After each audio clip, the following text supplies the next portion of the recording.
कि महाराज जी आपके कदम उठाने से पहले ही मार्ग प्रशस्त करते हैं। भक्त पूर्ण विश्वास के साथ ज्ञात अनदेखे भविष्य में कदम रख सकते हैं। सलिल चंदन चर्चिताय नंदीश्वर प्रमथनाथ महेश्वराय मंदार पुष्प बहु पुष्प सुपूजिताय तस्मै मकाराय नमः शिवाय। रक्षा सूत्र चैनल पर सभी भक्तों का स्वागत है। हम सभी भक्तों को महान संत नीप करोरी बाबा जी महाराज की अद्भुत पावन कथाएं सुनाने जा रहे हैं। कृपया सभी भक्त ध्यान से सुने। हो सकता है आप महाराज जी से साधना या अभ्यास मांगना ना चाहें, क्योंकि शायद वे आपको दे ही दें।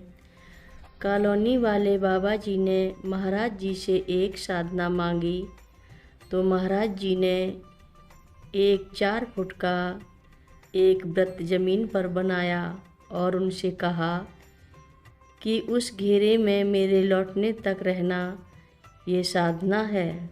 महाराज जी ने एक शख्स की ओर इशारा किया और कहा कि वे वहाँ पानी पीने के लिए जा सकते हैं, और विपरीत दिशा की ओर इशारा किया और उनसे कहा कि वे अपने काम के लिए जा सकते हैं। फिर महाराज जी चले गए। कॉलोनी वाले बाबा जी ने बाद में बताया कि उन्होंने सोचा कि महाराज जी उसी दिन देर रात तक वापस आ जाएंगे। महाराज जी 40 दिनों के बाद लौटे। उन्हें महाराज जी की इच्छा के प्रति इतनी श्रद्धा थी कि महाराज जी द्वारा दी गई साधना उन्होंने पूरे समय तक जारी रखी। बाद में महाराज जी ने कैची आश्रम के रंग रोगन का ठेका कॉलोनी वाले बाबा जी को दे दिया।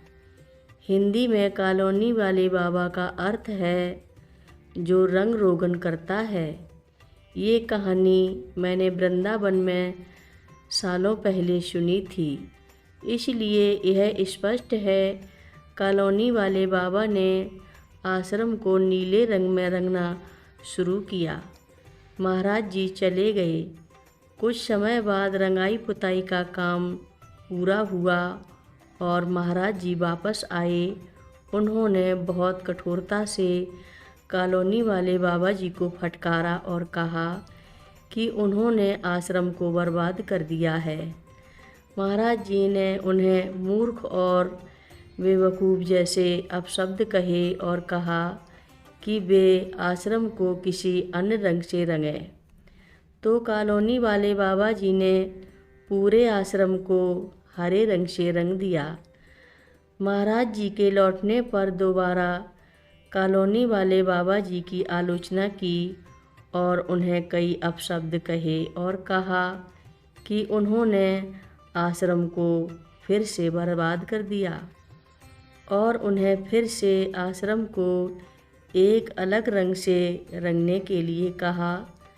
महाराज जी फिर से चले गए।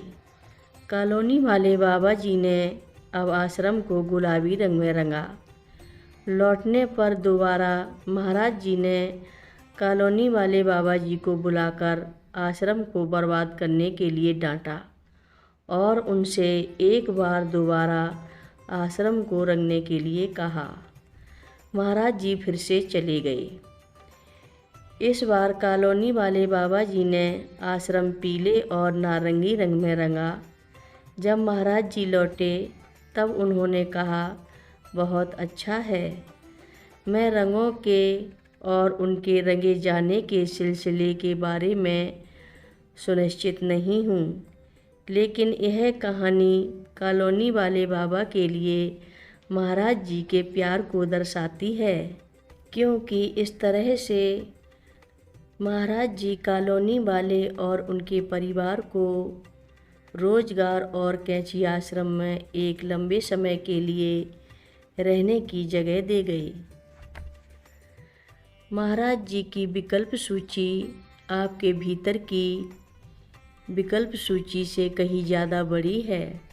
भविष्य के लिए स्पष्ट विकल्प तो अपने खुद के सीमित सोच के विकल्पों की तुलना में ज़्यादा बेहतर है। जो महाराज जी वितरित कर सकते हैं वह बहुत बड़ा है। विश्वास रखिए कि महाराज जी के पास आपके लिए एक योजना है कि वे इसका ख्याल रखेंगे। आस्था और विश्वास प्रणाम बेहतर है। महाराज जी साबित करते हैं कि वे हर संभव तरीके से आपके लिए उपस्थित हैं।